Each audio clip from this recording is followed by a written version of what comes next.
ಇಲ್ಲಿ ಬಾಳ ಹೇಳಿ ಬಾಳ ಹಾಡಿ ದೈವಕ್ಕೂ ವಜ್ಜೆ ಆಗಲಾರ್ದಂಗ ಯಾಕಪ್ಪ ಅಂತ ಊಟದಾಗ ಉಪ್ಪಿನಕಾಯಿ ಸ್ವಲ್ಪ ತಗೊಂಡ್ರೆ ಏನಾಗುತ್ತದ ರುಚಿ ಬರ್ತದ ಬಾಯಿ ರುಚಿ ಕೊಡ್ತದ ಊಟನೇ ಉಪ್ಪಿನಕಾಯಿ ಅಂತಂದ್ರೆ ಏನ್ ಊಟ ಹಾಗೆ ಹೋಗೋ ಚಾನ್ಸಸ್ ಇರ್ತದ ಅದಕ್ಕತ್ತಮ್ಮ ಈ ಮಾನವ ಜನ್ಮಕ್ಕೆ ನಾವು ನೀವು ಹುಟ್ಟಿ ಬಂದೇವಪ್ಪ ಅಂತಂದ್ರೆ ಹುಟ್ಟಿ ಬರುವಾಗ ಏನಿರ್ತದ ನಮ್ಮಲ್ಲಿ ತಮ್ಮ ಉಸಿರಂತಕ್ಕಂಥದ್ದು ಇರ್ತದ ಕೊನೆಗೊಂದು ದಿವಸ ಉಸಿರಂತಕ್ಕಂಥದ್ದು ಹಾರಿ ಹೋಗುತ್ತದ ಹೆಸರು ಉಳಿಸುವ ಕೆಲಸ ನಾವು ಮತ್ತು ನೀವು ಮಾಡ್ಬೇಕ್ರಿಪ್ಪ ಮಾಡಬೇಕು ಅದನ್ನ ಪದ್ಯ ರೂಪದೊಳಗ ಗುರ್ಲಿಂಗ್ ಸರ್ ಅವರು ಹೆಂಗ್ ಬರ್ದಾರ ನೀವು ತಾಯಿ ಹೊಟ್ಟೆ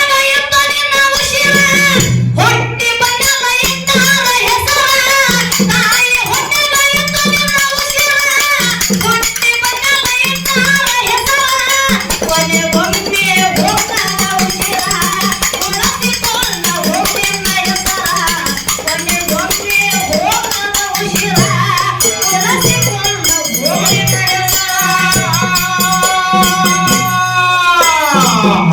ಈ ಮಾನವ ಜನ್ಮಕ್ಕೆ ಹುಟ್ಟಿ ಬಂದ ಬಳಿಕ ತಮ್ಮ ಏನ್ ಮಾಡ್ಬೇಕು ನೀವ ನಾವು ಎಷ್ಟೇ ಮನೆ ಕಟ್ಟಿಸಿದ್ರು ಕೂಡ ಎಷ್ಟೇ ಕಡೆ ಹೊಲ ಇಳಿದ್ರು ಕೂಡ ಆಹಾ ಎಷ್ಟೇ ಪ್ಲಾಂಟ್ಗಳು ಇದ್ರು ಕೂಡ ತಮ್ಮ ಏನಾಗ್ತದ ನೀವ